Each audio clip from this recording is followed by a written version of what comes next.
जय हिंद। आज हम लोग फिर लेकर उपस्थित है एक नई सीरीज के साथ। और इसको स्टार्ट करने से पहले एक प्यारा सा कोटेशन है। खुसरो जी ने कहा है, अमीर खुसरो जी की द्वारा लिखा गया है, प्यारा सा कोटेशन है। लिखे हैं कि खुसरो दरिया प्रेम का उल्टी बाकी धार, खुसरो दरिया प्रेम का उल्टी बाकी धार, जो उबरा सो डूब गया, जो उबरा सो डूब गया, और जो डूबा सो पार, जो डूबा सो पार। तो ये इनकी बहुत ही प्यारी कोटेशन है। और अपने लक्ष्य के प्रति जो प्रेम होना चाहिए और हमेशा यही ध्यान देना चाहिए कि हमको करना क्या है लाइफ में। क्योंकि अपने लक्ष्य के प्रति आप इतना डूब जाइए, इतने अंदर गहरे चले जाइए कि आपको उसके सिवा कुछ दिखाई ही ना दे। तो चलिए इसी के साथ आज हम लोग स्टार्ट कर रहे हैं। अपना पहला क्वेश्चन है हम लोगों का, जैसे कि आप देख सकते हैं। और ये प्यारा क्वेश्चन है हम लोगों का कि भारत ने सर्वप्रथम किस वर्ष राष्ट्रमंडल खेलों में भाग लिया था। ठीक है, जैसे कि आप देख सकते हैं। पहला ऑप्शन है हम लोगों का 1928 में भाग लिया था। बी कह रहा है कि 1931 में भाग लिया था। सी कह रहा है कि 1934 में भाग लिया था। डी कह रहा है कि 1958 में भाग लिया था। ठीक है, तो अगर इसका हम लोग देखा जाए और इसका बात किया जाए इज द राइट आंसर की, तो भारत ने जब राष्ट्रीय मंडल खेलों में जो भाग लिया था वो 1934 में भाग लिया था। कब भाग लिया था? 1934 में। ठीक है, तो सबसे पहले तो ये होता है कि राष्ट्रीय खेल किस वर्ष स्टार्ट हुआ था। पहला क्वेश्चन तो इसमें ये भी हो सकता है कि राष्ट्रीय खेल किस वर्ष स्टार्ट शुरू किया गया था। तो शुरू किया गया था ये 1930 में। किस में शुरू किया गया था? 1930 में ये शुरू किया गया था। भारत इसमें भाग कब लिया? तो 1934 में इस खेल में भाग लिया था। ठीक है, और एक क्वेश्चन ये हो सकता है कि सर्वप्रथम राष्ट्रमंडल खेल किस स्थान पे या किस शहर में आयोजित किया गया था। ठीक है, तो अगर ये क्वेश्चन अगर बनता है कि किस शहर में सर्वप्रथम राष्ट्रीय मंडल खेल कहाँ पे आयोजित किया गया था, तो ये किया गया था हेमल्टन में किया गया था। और ये पड़ता है कनाडा में। आपका कहाँ पड़ता है? कनाडा में। तो 1930 में कनाडा में पहला खेल हुआ था। भारत जो भाग लिया था उसमें वो हुआ था 1934 में। ठीक है, इस तरह से इज द राइट आंसर हम लोगों का सी हो जाएगा। और आइए बढ़ते हैं अपने अगले क्वेश्चन के तरफ।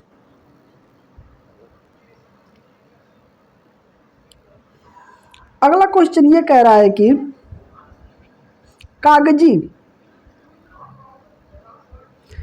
कागजी मुद्रा जारी करने वाला प्रथम देश कौन है।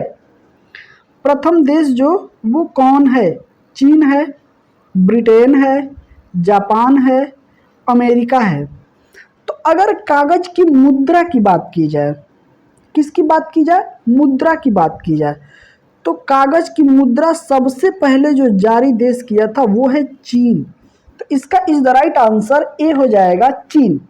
सबसे पहले चीन ने क्या किया था? कागजी नोट जारी किया था। ठीक है, और पुस्तक भी मुद्रित करने वाला, अगर ये तो कागज की अगर बात की जाए तो मुद्रा की बात है, जो पैसा होता है जिसे हम लोगों के यहाँ नोट होते हैं ना, वो कागजी नोट सर्वप्रथम किसने बनाया था? तो चीन ने बनाया था। और अगर पुस्तक की बात की जाए, मुद्रित पुस्तक करने वाला प्रथम देश कौन है, तो वो भी क्या हो जाएगा? आपका आंसर चीन हो जाएगा। इस चीज को ध्यान में रखिएगा। ठीक है, आपको यहाँ से दो क्वेश्चन बनेंगे। एक क्वेश्चन तो ये है कि कागजी मुद्रा जारी करने वाला प्रथम देश कौन है, चीन हो जाएगा। और दूसरा क्वेश्चन ये हो जाएगा कि कागजी मुद्रित करने वाला प्रथम देश कौन है, तो वो भी आपका चीन ही होगा। इस तरह से इज द राइट आंसर हमारा ए हो जाएगा, चीन। ठीक है, आइए बढ़ते हैं अगले क्वेश्चन की तरफ। ओ सॉरी, यही क्वेश्चन है तो कोई बात नहीं, इस क्वेश्चन को हम लोग फिर से देख लेते हैं क्या करना है। क्वेश्चन ये हम लोगों का कह रहा है कि कागजी मुद्रा जारी करने वाला प्रथम देश कौन है, तो अभी हम लोगों ने इसको पढ़ा है कि हम लोग कौन है, चीन। ठीक है, इसका इज द राइट आंसर चीन हो जाएगा। आइए बढ़ते हैं अपने अगले क्वेश्चन पे। क्वेश्चन हम लोगों का कह रहा है कि भारत की प्रथम महिला आईपीएस कौन थी।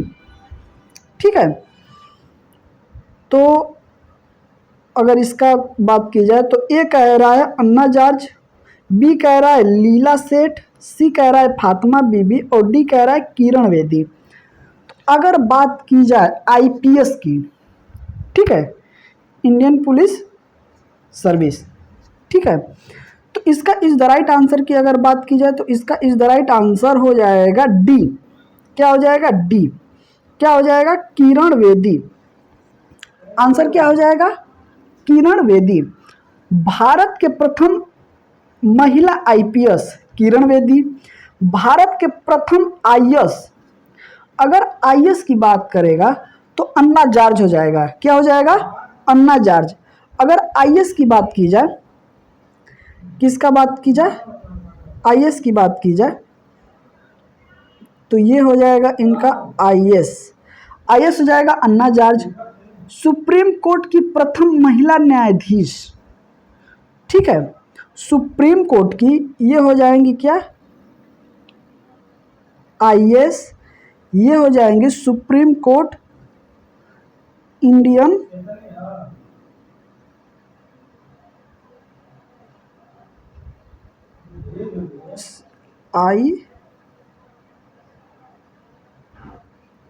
सॉरी,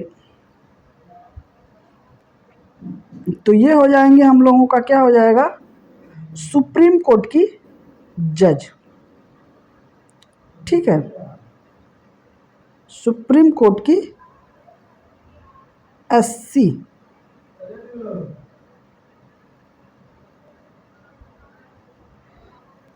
एससी की क्या हो जाएंगी, जज हो जाएंगी। भारत की पहली सुप्रीम कोर्ट की महिला जज कौन थी, तो ये हो जाएगी अन्ना फातिमा बीबी। ठीक है, और अगर बात की जाए लीला सेठ की, किसकी, लीला सेठ की, तो लीला सेठ ये है उच्च न्यायालय की प्रथम मुख्य न्यायाधीश लीला सेठ। ठीक है, ये हाई कोर्ट की, ओ सॉरी, ठीक है, ये हाई कोर्ट की प्रथम महिला जज लीला सेठ। फातिमा बीबी जो हैं ये क्या है, सुप्रीम कोर्ट की प्रथम जज हैं। अन्ना जॉर्ज कौन है, तो ये प्रथम आईएएस हैं। और किरण बेदी क्या है, तो आईपीएस है। ठीक है, इस तरह से हम लोगों का इज द राइट आंसर इस क्वेश्चन का डी हो जाएगा। आइए बढ़ते हैं अपने अगले क्वेश्चन की तरफ। चलिए, अगला क्वेश्चन बड़ा ही प्यारा है और अगला क्वेश्चन हम लोगों का कह रहा है कि भारत के प्रथम गवर्नर जनरल कौन थे। ये कह रहा है हम लोगों का लॉर्ड विलियम बेंटिक, बी कह रहा है लॉर्ड कैनिंग, सी कह रहा है चक्रवर्ती राजगोपालचारी, डी कह रहा है लॉर्ड माउंटबेटन। ठीक है, तो अगर इसमें दो तरह से क्वेश्चन बनते हैं, इस चीज को ध्यान रखिएगा। अगर इस क्वेश्चन का राइट आंसर क्या हो जाएगा, तो इस क्वेश्चन का राइट आंसर हो जाएगा हम लोगों का ए। क्या हो जाएगा, ए। क्या हो जाएगा, ए। भारत के प्रथम गवर्नर जनरल कौन थे, तो लॉर्ड विलियम बेंटिक। ठीक है, और अगर यही पूछ देता कि भारत के प्रथम स्वतंत्र भारत के प्रथम गवर्नर जनरल, अगर स्वतंत्र लगा देता तो इसका इज द राइट आंसर क्या हो जाता सी, चक्रवर्ती राजगोपालचारी, जो कि हम इस क्वेश्चन को सी मारेंगे। अगर स्वतंत्र पूछता तो सी हो जाता, लेकिन सिर्फ भारत पूछा है तो ए हो जाएगा। इस तरह से इसका is the right answer A हो जाएगा। आइए बढ़ते हैं अगले क्वेश्चन की तरफ। अगला क्वेश्चन क्या है, और अगला क्वेश्चन में देखिए क्या कह रहा है कि अगला क्वेश्चन कह रहा है हम लोगों का, ऑक्सीकरण तथा अवकरण दोनों जैसा आचरण करने वाला पदार्थ निम्न में से कौन नहीं है।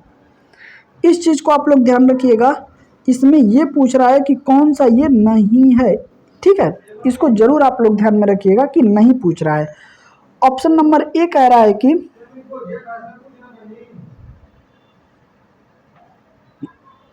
ऑप्शन नंबर ए कह रहा है कि हाइड्रोजन सल्फाइड।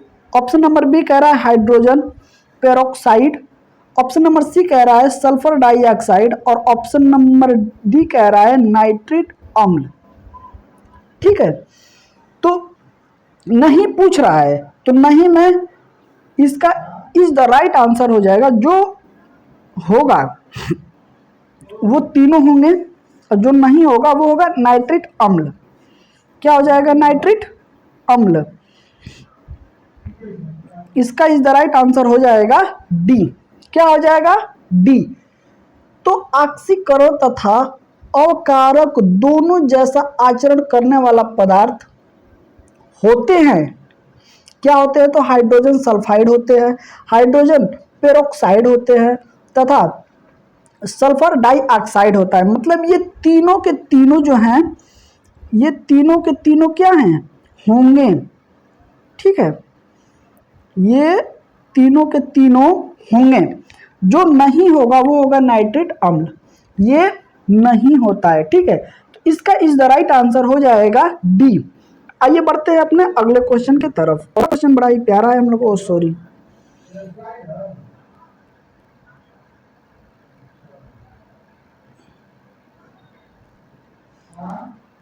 आइए बढ़ते हैं अपने अगले क्वेश्चन की तरफ। और अगला क्वेश्चन हम लोगों का ये बहुत ही प्यारा है। और अगला क्वेश्चन कह रहा है कि धुआं किस प्रकार के विलयन का उदाहरण है।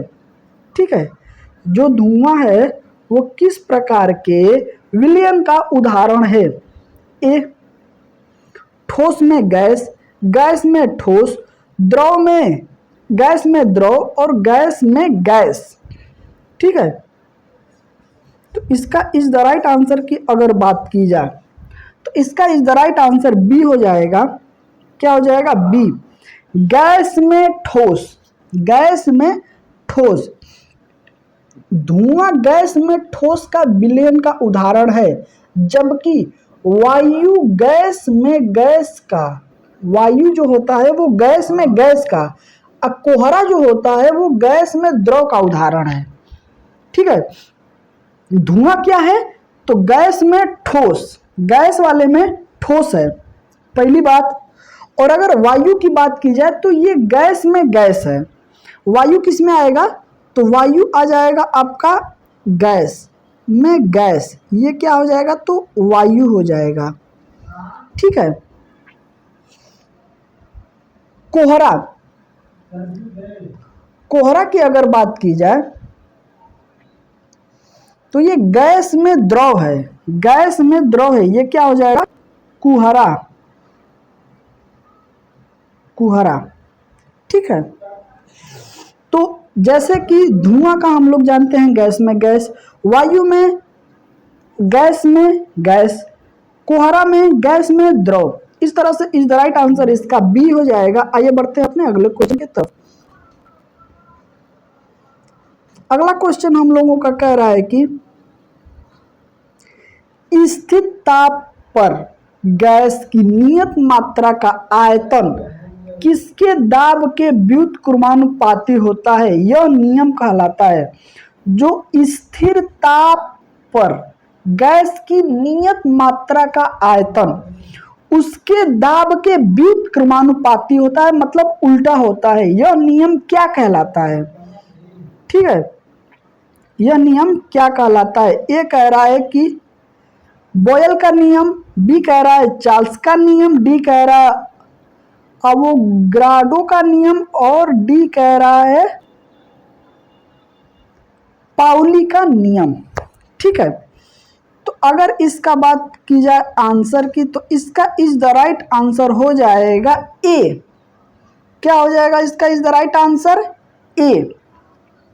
ठीक है। ये जो कह रहा है वो कह रहा है कि स्थिर ताप पर गैस की नियत मात्रा का आयतन उसके दाब के व्युत्क्रमानुपाती होता है, वो बॉयल का नियम हो जाएगा। ठीक है।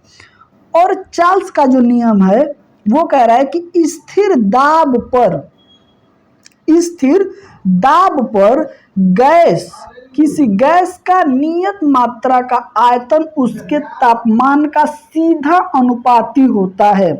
चार्ल्स का नियम हम बता रहे हैं, आप लोग इसको ध्यान से सुनिएगा।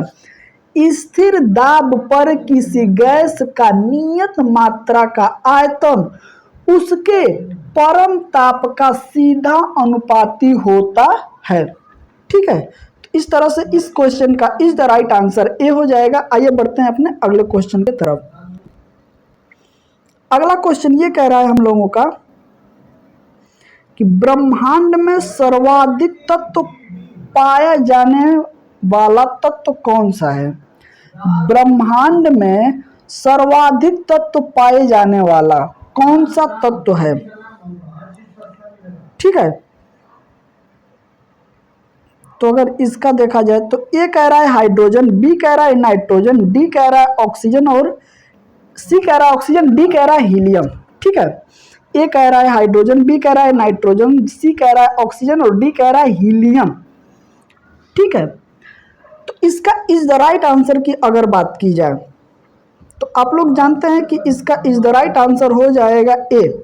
हाइड्रोजन सबसे अधिक मात्रा में पाया जाता है। कहाँ? ब्रह्मांड में। अगर ब्रह्मांड की बात की जाए तो सर्वाधिक तत्व पाए जाने वाला तत्व है हाइड्रोजन ब्रह्मांड में। और जबकि वायुमंडल की बात की जाए, किसकी बात की जाए? वायुमंडल की। तो वायुमंडल की जब बात की जाएगी, किसकी बात की जाएगी? वायुमंडल की। ठीक है। अगर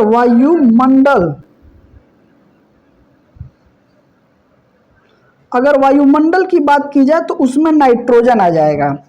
अगर ब्रह्मांड की बात की जाए तो हाइड्रोजन और वायुमंडल की बात की जाए तो नाइट्रोजन। अगर पूछा जाए क्वेश्चन कि वायुमंडल में सर्वाधिक तत्व पाए जाने वाला कौन सा तत्व है तो नाइट्रोजन, और ब्रह्मांड की बात की जाए तो हो जाएगा हाइड्रोजन। ठीक है। इस तरह से इज द राइट आंसर इस क्वेश्चन का ए हो जाएगा। आइए बढ़ते हैं अपने अगले क्वेश्चन की तरफ। अगला क्वेश्चन ये करा, थोड़ा सा धुंधला है, आपको देखने में थोड़ी सी हो सकता है, लेकिन चलिए कोई बात नहीं है, हम लोग इस पे भी खेल लेंगे। ठीक है। कह रहा है कि इलेक्ट्रॉन का एंटी पार्टिकल होता है। इलेक्ट्रॉन जो है उसका एंटी पार्टिकल होता है। ए प्रोटॉन, बी पॉजिट्रॉन, सी न्यूट्रॉन और डी कह रहा है इनमें से कोई नहीं।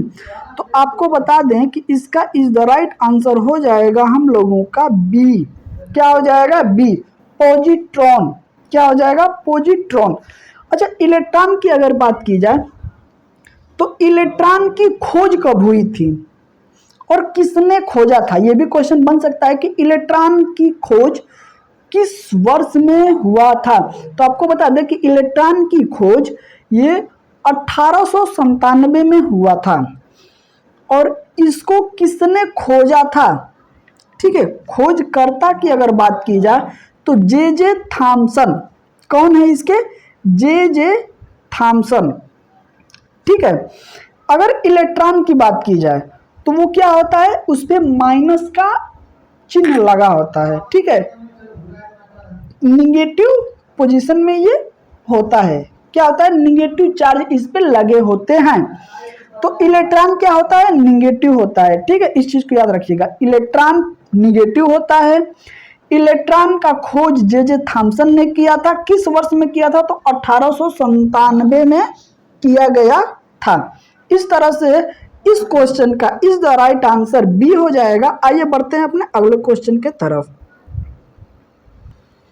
अगला क्वेश्चन ये कह रहा है हम लोगों का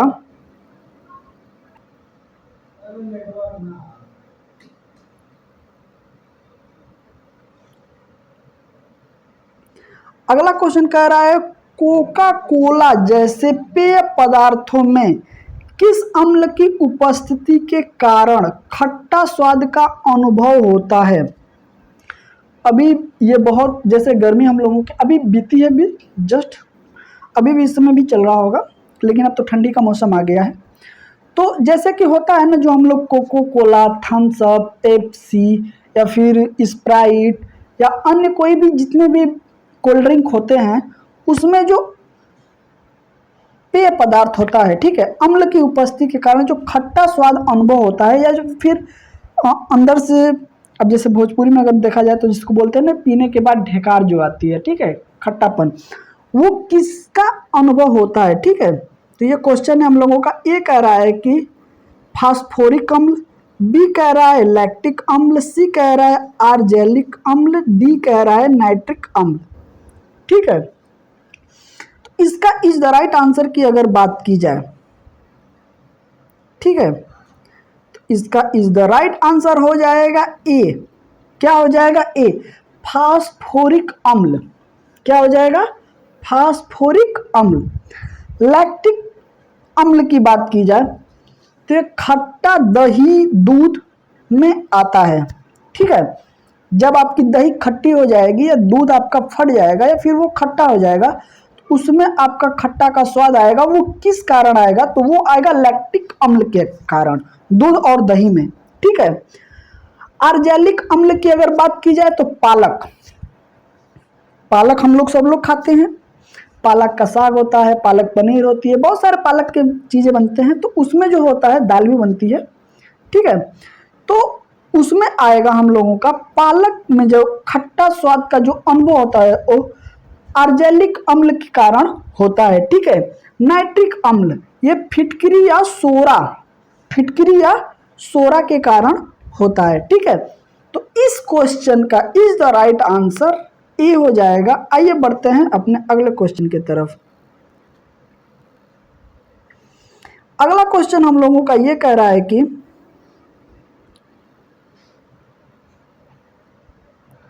भारतीय संविधान के किस भाग में, भारतीय संविधान के किस भाग में केंद्र शासित प्रदेश के बारे में बताया गया है?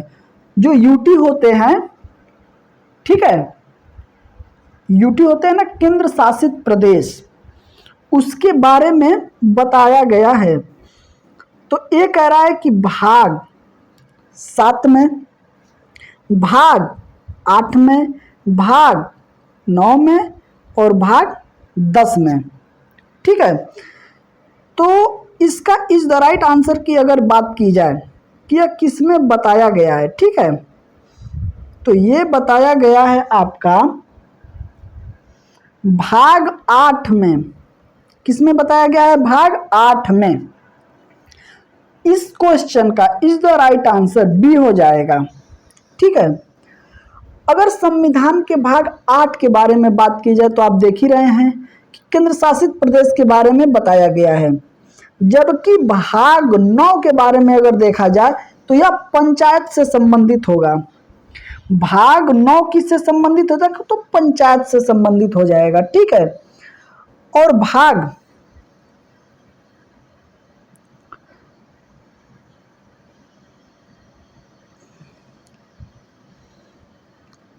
ठीक है, तो इसका इस क्वेश्चन का is the right answer B हो जाएगा। आइए बढ़ते हैं अपने अगले क्वेश्चन के तरफ। ठीक है,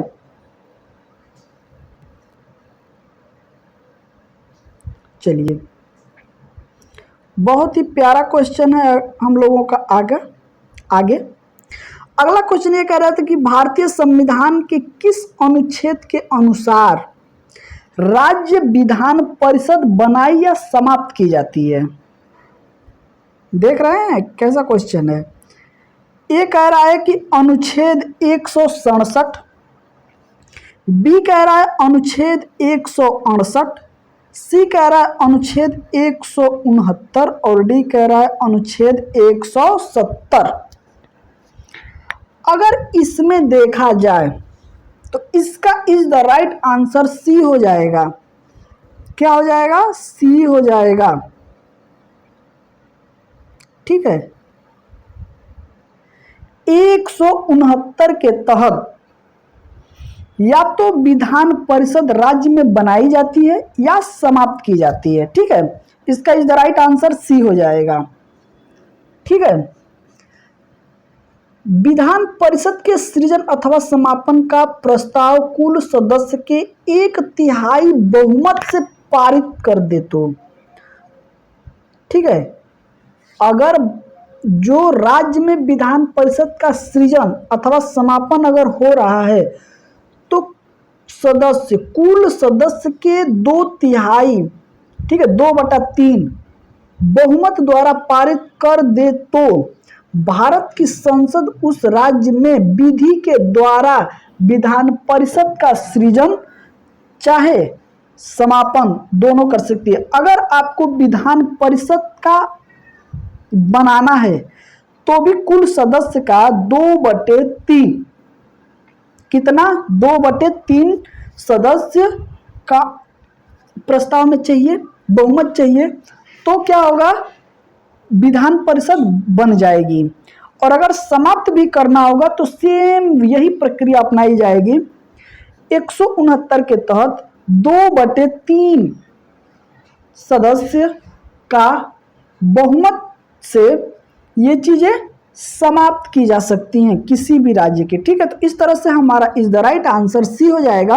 आइए बढ़ते हैं अगले क्वेश्चन। अगला क्वेश्चन ये कह रहा है कि भारत सरकार का मुख्य कानूनी सलाहकार किसे कहा जाता है। ठीक है, भारत सरकार का मुख्य कानूनी सलाहकार किसे कहा जाता है। ए कह रहा है कि सर्वोच्च न्यायालय के मुख्य न्यायाधीश, बी कह रहा है भारत के नियंत्रक एवं महालेखा परीक्षक, सी कह रहा है भारत के महान्यायवादी और डी कह रहा है सर्वोच्च न्यायालय के न्यायाधीश। बहुत ही ध्यान से सुनिएगा इस क्वेश्चन को। भारत सरकार का मुख्य कानूनी सलाहकार किसे कहा जाता है, तो इसका इज द राइट आंसर की अगर बात की जाए तो इसका इज द राइट आंसर हो जाएगा सी। क्या हो जाएगा, सी। सी की अगर बात की जाए तो अनुच्छेद 76 के तहत भारत सरकार को कानूनी मामलों में परामर्श देने के लिए राष्ट्रपति अटॉर्नी जनरल महान्यायवादी की नियुक्ति करता है। इनकी नियुक्ति कौन करता है, तो राष्ट्रपति करता है। अनुच्छेद 76 के तहत, ठीक है, और कह रहा है कि उच्च न्यायालय के न्यायाधीश नियुक्त होने की योग्यता रखने वाले किसी भी व्यक्ति को, ठीक है, जो सुप्रीम कोर्ट में, किसमें सुप्रीम कोर्ट में न्यायाधीश नियुक्त होने की जो योग्यता रखता हो उस व्यक्ति को महान्यायवादी अटॉर्नी जनरल नियुक्त किया जा सकता है। किसके तहत, तो अनुच्छेद आर्टिकल 76 के तहत, पहली बात। दूसरी बात कि अटॉर्नी जनरल को नियुक्त कौन करता है, तो राष्ट्रपति करते हैं। ठीक है, और ये जो पद होता है ये राष्ट्रपति के प्रसाद पर्यंत होता है, मतलब राष्ट्रपति जब भी चाहेगा तो इनको हटा सकता है और जब चाहेगा इनको नियुक्त कर सकता है। मतलब इनका कोई भी एज, जैसे होता है ना 60 साल, 62 साल, 65 साल, ये रिटायर हो जाएंगे, ऐसा कोई भी बात नहीं है। ये राष्ट्रपति के प्रसाद पर्यंत रखे जाते हैं। ठीक है, इस तरह से हमारा इज द राइट आंसर इसका हो जाएगा सी। ठीक है, आइए चलते हैं अगले क्वेश्चन की तरफ। अगला क्वेश्चन ये कह रहा है कि भारत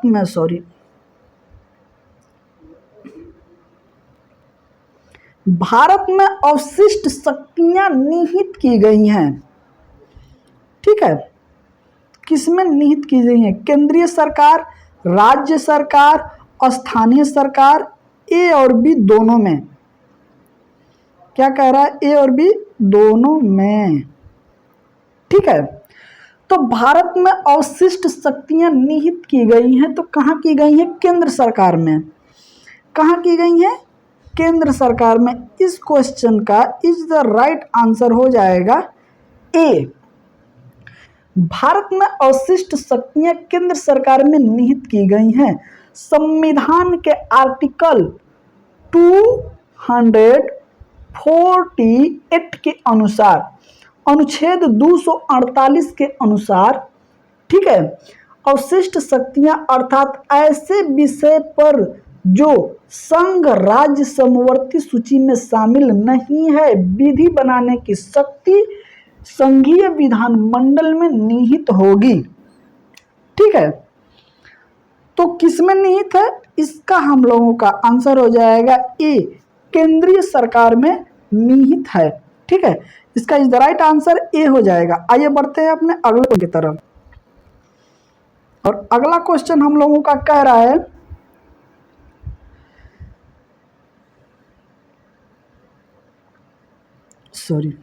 अगला क्वेश्चन हम लोगों का कह रहा है कि केंद्र सरकार किसकी सिफारिशों के आधार पर, केंद्र सरकार किसकी सिफारिशों के आधार पर भारत की समेकित निधि से राज्यों को सहायता अनुदान देती है? जो केंद्र सरकार, ठीक है, वो राज्यों को जो अनुदान देती है समेकित निधि से, वो किसके सहायता से दी जाती है? ठीक है, ये क्वेश्चन हम लोगों का है। ए कह रहा है कि वित्त आयोग, ए कह रहा है वित्त आयोग, बी कह रहा है संघीय वित्त मंत्री, सी कह रहा है योजना आयोग और डी कह रहा है राष्ट्रीय विकास परिषद। ठीक है, क्या कह रहा है? राष्ट्रीय विकास परिषद। तो अभी जो हम लोगों का एक तो ये वाला क्वेश्चन जो है ना, ये होगा ही नहीं, क्योंकि सबको पता है कि ये चीजें खत्म कर दी गई हैं। योजना आयोग का नाम बदल के नीति आयोग कर दिया गया है। ठीक है, क्या कर दिया गया है? नीति आयोग कर दिया गया है। ठीक है, पहली बात तो ये तो आंसर होगा नहीं।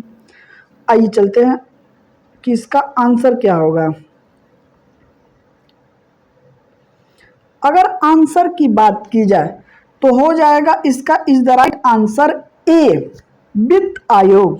क्या हो जाएगा? वित्त आयोग। आर्टिकल 280, अनुच्छेद 280 के तहत भारतीय संविधान में राष्ट्रपति द्वारा प्रत्येक 5 वर्ष पर गठित होने वाली केंद्रीय वित्त आयोग संघ और राज्य के मध्य राजस्व के वितरण तथा भारत के समेकित निधि से राज्य के राजस्व सहायता अनुदान पर लागू होने वाले सिद्धांतों के संदर्भ में अपनी सिफारिशें देता है। ठीक है, इसको आप लोग ध्यान रखिएगा। तो इस तरह से हमारा is the right answer A हो जाएगा। आइए बढ़ते हैं अगले क्वेश्चन की तरफ। अगला क्वेश्चन हम लोगों का कह रहा है कि राज्य के नीति निर्देशक तत्व सिद्धांतों में से कौन सा गांधी दर्शन पर आधारित नहीं है? आप लोग इसमें याद रखिएगा कि ये जो कह रहा है ना, ये नहीं की भी बात कर रहा है कि नहीं है। एक की अगर बात की जाए, किसका बात की जाए? ऑप्शन नंबर ए, तो ए कह रहा है कि ग्राम पंचायतों का गठन, बी कह रहा है कि ग्रामीण उद्योगों को बढ़ावा देना, सी कह रहा है कृषि एवं पशुपालन का संगठन, डी कह रहा है मजदूरों का संरक्षण।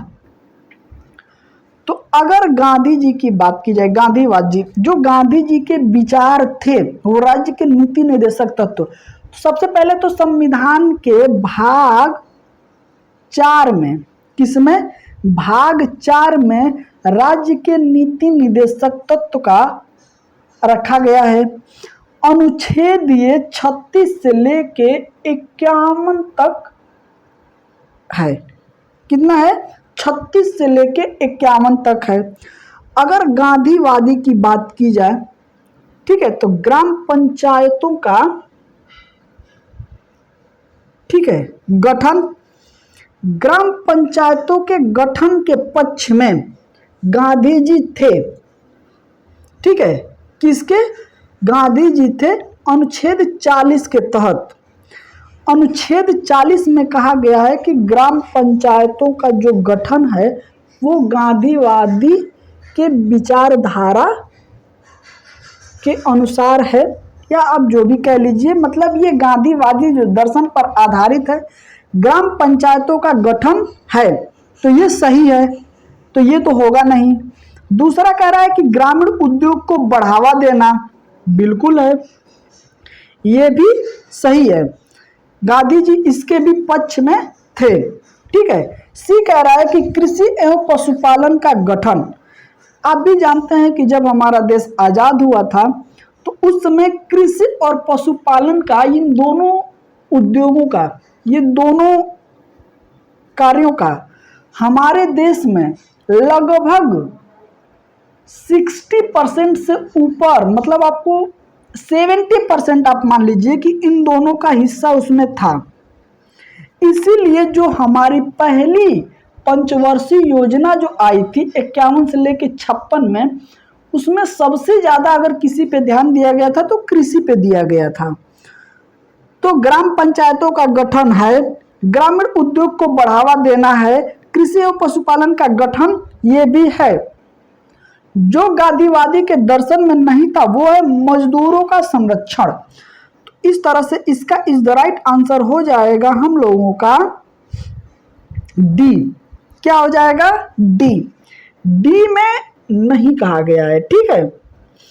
गो वेद पर निषेध है, मद्यपान निषेध है। ठीक है, दो तो और इसमें जोड़ लीजिएगा। ठीक है, इस तरह से इज द राइट आंसर हम लोगों का क्या हो जाएगा? डी हो जाएगा। आइए बढ़ते हैं अगले क्वेश्चन की तरफ।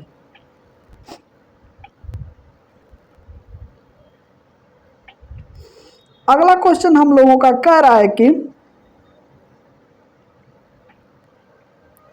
भारतीय संविधान द्वारा प्रारंभ में कितने मौलिक अधिकार प्रदान किए गए थे? भारतीय संविधान जब लागू हुआ था तो मौलिक अधिकार कितने प्रदान किए गए थे, उनकी संख्या क्या है? ठीक है, उनकी संख्या क्या है? तो अगर संख्या की बात की जाए तो ए कह रहा है कि 6 था, बी कह रहा है 7 है, डी कह रहा है 10 है, सी कह रहा है 10 है और डी कह रहा है 11 है।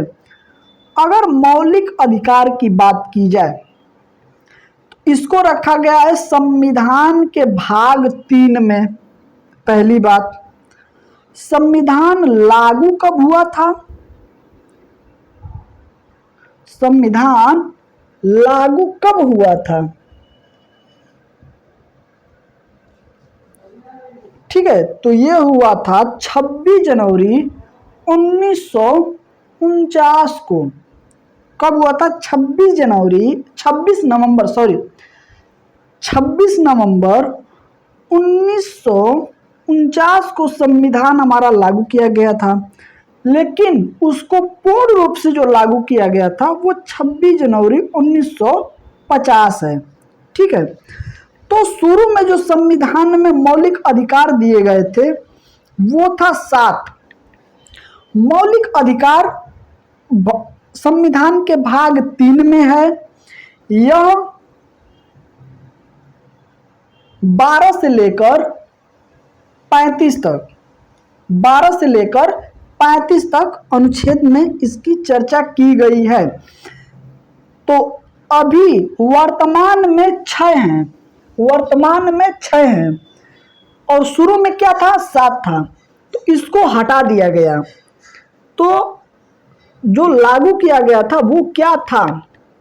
ठीक है, भारतीय संविधान द्वारा प्रारंभ में 7 मौलिक अधिकार प्रदान किए गए थे, परंतु 44वां संविधान संशोधन अधिनियम 1978 द्वारा संपत्ति के अधिकार को मौलिक अधिकार से समाप्त कर दिया गया और वर्तमान में जो 6 मौलिक अधिकार हैं, तो पहला उसमें आता है समानता का अधिकार, दूसरा आता है स्वतंत्रता का अधिकार, तीसरा आता है शोषण के विरुद्ध अधिकार, चौथा आता है धार्मिक स्वतंत्रता का अधिकार, पांचवा आता है सांस्कृतिक तथा शिक्षा संबंधित अधिकार और छठवां आता है संवैधानिक उपचारों का अधिकार।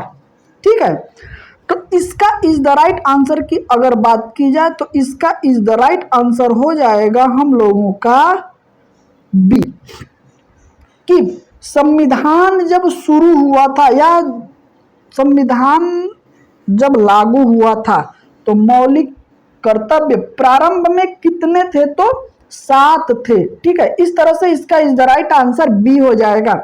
आइए बढ़ते हैं अगले क्वेश्चन। अगला क्वेश्चन हम लोगों का कह रहा है कि भारतीय संविधान में सर्वाधिक प्रभाव निम्न में से किसका माना जाता है। ठीक है, तो भारतीय संविधान में सर्वाधिक प्रभाव निम्न में से किसका माना जाता है। बहुत ही प्यारा क्वेश्चन है। ये कह रहा है कि भारत सरकार अधिनियम 1935, बी कह रहा है कि यूएसए का संविधान मतलब संयुक्त राज्य अमेरिका का संविधान, बी सी कह रहा है कि ब्रिटिश संविधान यूके का संविधान, सी कह रहा है सोवियत रूस का संविधान यूएसएसआर का संविधान। अभी रूस टूट चुका है। 1991 में सोवियत संघ 15 देशों में बट गया था, लेकिन उससे पहले सोवियत संघ रूस इकट्ठा था, उसको हम लोग बोलते थे यूएसएसआर।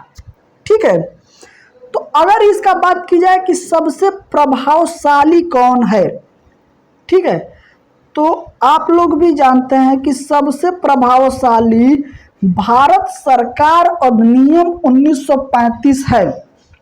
जो भारतीय संविधान बना है उसमें भारत सरकार अधिनियम 1935 का हूबहू लगभग 80% भाग जो है संविधान में शामिल किया गया है। कितना? 80% भाग भारत सरकार अधिनियम का उसमें शामिल किया गया है। तो सबसे ज्यादा अगर किसी का प्रभाव अगर देखा जाएगा तो किसका है? भारत सरकार अधिनियम 1935 का। ठीक है, 35 के तहत कुछ थोड़ी सी है कि भारत के संविधान में 2/3 तत्वों को 1935 के अधिनियम से लिया गया है, अतः इसका भारतीय संविधान में सर्वाधिक प्रभाव है। इस अधिनियम के मुख्य उपबंध निम्न हैं। पहला, संघात्मक सरकार की स्थापना। दूसरा हो जाएगा केंद्र में द्वैध शासन की स्थापना। चौथा हो जाएगा प्रांतों में द्वैध शासन के स्थान पर स्वायत्त शासन की स्थापना। अगला हो जाएगा द्विसदनीय केंद्रीय विधानमंडल। अगला हो जाएगा केंद्र एवं प्रांतों में शक्तियों का विभाजन। ऐसे ऐसे बहुत सारे अनुच्छेद 1935 भारत सरकार अधिनियम 1935 से क्या किया गया है, तो वो सीधा सीधा 75% भाग जो संविधान का है 2/3 इसका उसमें रखा गया है, 75% भाग। ठीक है, इस चीज को आप याद रखिएगा। चलिए, तो आज की सीरीज हम लोग यहीं समाप्त करते हैं। मिलते हैं फिर अगले वीडियो में, तब तक के लिए जय हिंद।